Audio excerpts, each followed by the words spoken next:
Hello আম্মা। কিরে মা, কালকে তো ঈদের বাজার করা হয়েছে তোর? না মা, এই বাড়িতে আমি আর কিছু কিনি নাই। বছরের একটা ঈদ কিনোস নাই, আমার আগে কস না কেন? আমি টাকা পাঠাই দিতাম ওই দিয়ে কিনতি। না মা, এখনো কিনি নাই, দেখি পরে কিনবো নে। আর বিয়ের পরে এখন কি আর কোনো ঈদের বয়স আছে নাকি? কেন রে মা, তুই যে আগে কত কেনাকাটা করতে পছন্দ করতি, ঈদের আগে তো আমার মাথা খারাপ করে দিতি। আর সেই তুই বলতেছিস ঈদের জামা কাপড় লাগবো না। হ মা, আমারও যে এখন অনেক দায়িত্ব। আচ্ছা আমি টাকা পাঠাই দিতাছি, তুই কিছু কিনে নিস। আমার লাগবো না, আমার তুমি ওই দিয়ে কিছু কিনা খাও। হাতে কি মেহেন্দি দিছোস? না মা, দেখি দিতে পারি কিনা।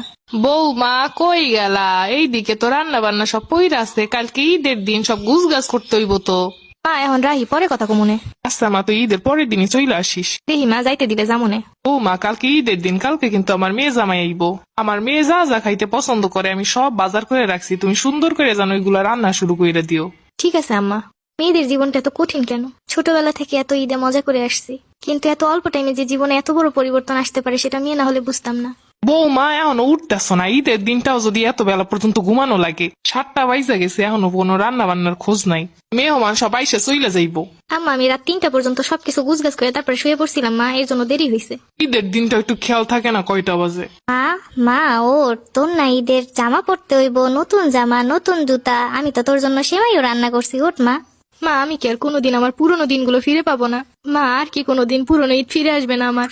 বৌমা মেহমান আসছে, সব খাবার দাবার দাও। সকাল থেকে কাজ করতে করতে মাথা ঘুরাচ্ছে, একটু বসতে আসলাম। হ্যাঁ মা, আসি। কিরে মা, সকাল থেকে ফোন দিতাছি ধরস না কেন? মা, একটু কাজে ব্যস্ত ছিলাম। ঈদের জামা কাপড় পরছিস, মেহেন্দি লাগাইছিস? না মা, এখনো পড়া হয় নাই, পড়বো অনেক ফ্রি হইয়া। কি বলিস, 2টা বাজলো দুপুর, এখনো পর্যন্ত ঈদের জামা কাপড়ই পরিস নাই? তারপরে তোমার কথা বলো, তুমি কি ঈদের শাড়ি পরছিলা? আরে মা, আমি তো শাড়ি পইরা তোর খালামণিদের বাসায় সব জায়গায় ঘুরে আসছি। আব্বা পাঞ্জাবি পরছিল। আরে মা, তোর আব্বা পাঞ্জাবি পইরা নামাজ পইরা আইছে। কখন হইতে ডাকতাছি, এখনো খোঁজ নাই। আচ্ছা আমার রাহি, পরে কল দিমনে। আম্মা আসতাছি, আমি একটু মায়ের সাথে কথা কইতাছি। সারাটা দিনই মোবাইল হাতের কাছে রাখুন লাগে। আচ্ছা আমার রাহি, পরে কথা কমুনে। সবাইকে অগ্রিম ঈদের শুভেচ্ছা। বিয়ে হওয়ার পরে মেয়েদের ঈদ মনে হয় এমনই হয়।